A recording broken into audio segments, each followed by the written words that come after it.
Vespa scooter. It just turned 80 years old this weekend. Buon compleanno. And its 80 years of success hinges on an Italian saying that Harley-Davidson completely disagrees with. Oh, and you're going to love this saying, besties.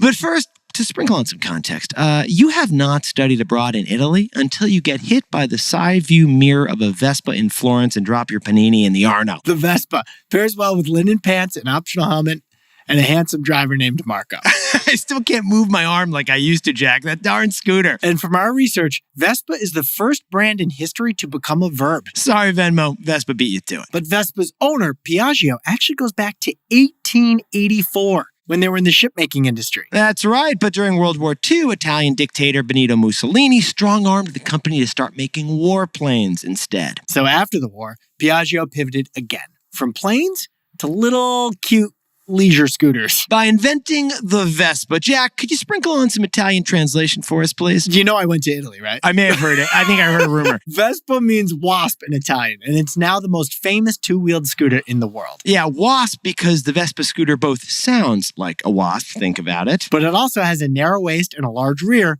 much like a wasp that might sting you. Add it all up, you've got 18 million Vespas on the road today in 100 countries, selling 200,000 per a year. Which beats Harley's 150,000. Even though you can fit a Vespa inside of a Harley tailpipe, Jack. But here's the news. Vespa just celebrated their 80th birthday with a 4-day festival in Italy's capital, Rome. You may have heard it, because there were 67,000 Vespas crawling through the streets going full wasp on our octaves. And sorry for triggering anyone who was recently stung by a bee. Yeah. Shout out to Alex, who got stung in the neck yesterday. I was actually kind of worried, man. She's a survivor. But Jack, the Ford Model T, it's what taught us what the Vespa really means to the country of Italy, right? Well, yeah, the Model T and the Vespa, they both unlocked freedom. You see, besties, the Ford Model T car was for the American open road, while the Vespa Primavera was to weave through Italian traffic. Both of those liberating experiences. But the Model T liberated the working man of America.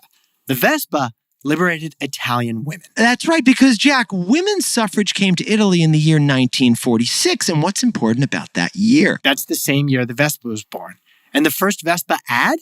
It wasn't some dude with a Chianti riding home to his wife after working his factory job. No, the first Vespa ad was a smiling single woman sitting on an orange Vespa on her way to work. 7 years later, Audrey Hepburn famously rode on a Vespa in the movie Roman Holiday, which was a huge hit. In the 1970s, one magazine ad for Vespa showed a woman overtaking a man on a Vespa. And then in the 80s, they went full femme. Oh, they expanded totally. their color choices to bold, dashing options that only Ferrari would offer. You see, Vespa, they were taking more inspiration from the cosmetics industry than from the car industry. So Vespa didn't just become the vehicle of choice for Italian women, it also became the vehicle of choice for people tight on cash. Because the Vespa even revolutionized financing. Jack, are you talking BNPL? BNPL before BNPL. Yeah, buy now, pay later. Vespa pioneered it. The first year Piaggio sold Vespas, they only sold 2,500. That's a problem. Offering an installment plan quadrupled sales by the next year. Mamma mia! But besties, this is what Jack and I find fascinating about that cute little Vespa. When American Harleys entered the Italian market in the 1960s,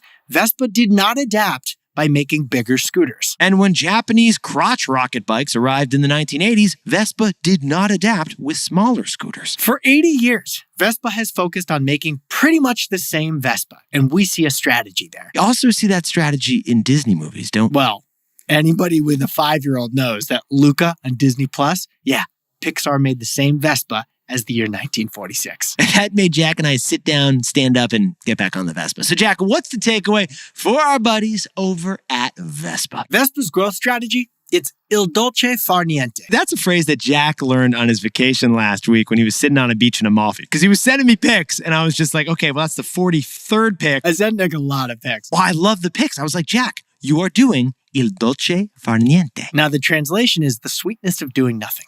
It's when you sit on a beach with a book, sipping an Aperol Spritz. Okay, but here's the key, besties. Italians believe that doing less is an art. It's not being lazy or unmotivated. It's the art of being intentional and savoring. And that concept can apply to business too. Because over 80 years, Vespa has thrived by doing less. Yeah, they still innovated, but they didn't pivot to fads. They didn't get distracted by the success of big American Harley-Davidsons in the 60s or of the smaller Japanese Yamahas of the 80s. No, Vespa's strategy has been to do more of what Vespa distinctively stands for: practical indulgence. Did you ever drive a Vespa when you were in Italy, by the way? I mean, Jack, there's nothing better than driving around on a Vespa, or frankly, strapping your arms around someone else who's driving that Vespa for you. So while Harleys and Yamahas popped and dropped with the trends, Vespa is looking better than ever at 80 years old.